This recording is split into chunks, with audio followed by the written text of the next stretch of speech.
front of me is OUKITEL C33, and today I would like to show you how you can check a password added to Google Passwords Manager. First of all, go into Devices Settings and scroll all the way down to access Google section. Then click on Autofill, Autofill with Google, and Google Password Manager.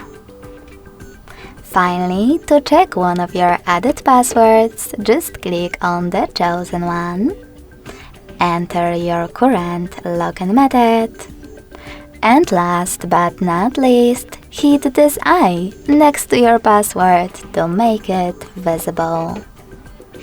Thanks so much for watching. If you enjoyed this video, don't forget to leave a like, comment, and subscribe.